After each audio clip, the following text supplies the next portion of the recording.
Hello, Sing with the Spirit. Looking forward to bringing you another song. This is one that's more what we would consider contemporary song. It was actually written, if I remember correctly, this was written in 1986. So yes, it's older. Well, goodness, I guess that's almost 40 years. But it's a contemporary song for most aspects. It was written by a gentleman by the name of Graham Kendrick, and he actually grew up in the British Isles. He's a British Englishman, a songwriter, a worship leader, born in 1950. So wrote it in 86. He's in his mid 30s when he writes it. He grew up in a very religious background. His dad was a minister, and he lived his whole. Is living. He's not passed. He is living his whole life in England, London to be exact.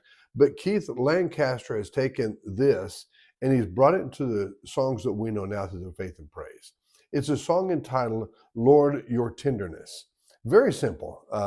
It resonates with some scripture, but it's a very basic song. You'll find this on Keith's album "Glorious God" back in 2007. Kendrick wrote the song "Shine, Jesus, Shine," so that may be familiar to you as well. But here's the song that we sing: "Lord, Your Tenderness, melting all my bitterness. O Lord, I receive your love." It's almost an acceptance of I want to follow and I want to live for what God's calling me to live. We'll look at some scripture in just a moment.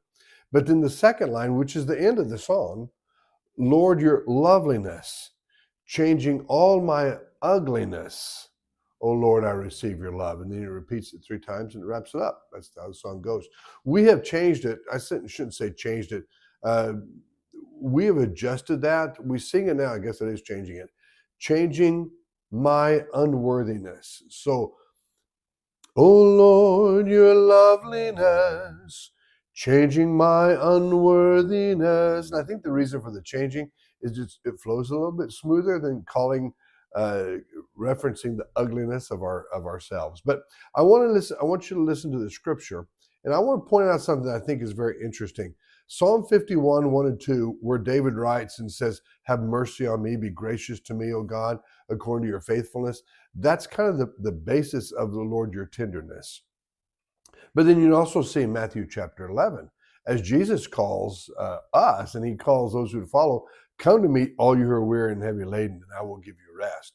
Take my yoke upon you." You remember that text from Matthew 11.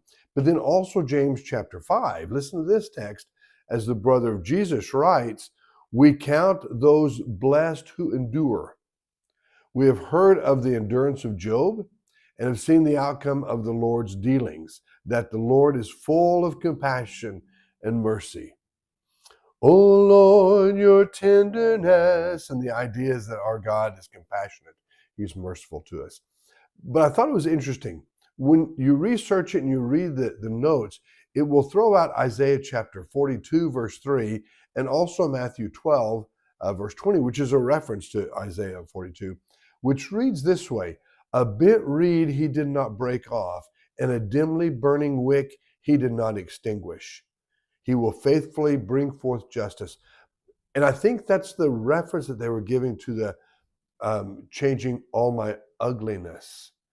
But when you consider what the context of Isaiah, that's not talking about us. That's talking about the Messiah. That's talking about Christ. So I say that for this simple purpose. Just be careful when you start to research and you look and you find something and you go, "Oh, this looks good."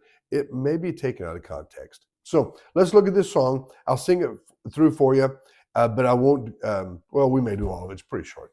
If you know it, sing with me. I'll try to remember to tag in here a link so you can listen to it on YouTube as well. Oh Lord, your tenderness, melting all my bitterness. Oh Lord, I receive your love. Oh Lord, your loveliness, changing my unworthiness. Oh Lord, I receive your love. It has a little bit of a repeat and you can kind of go, but you get the basic idea. I hope that you have a great day, and I hope that you take that solace, that reminder that the mercies of our God, the compassion of our God melts all of our bitterness away. And it does take our ugliness, our unworthiness, and he makes me white as snow. Thank you all for coming in. Hope you have a great day.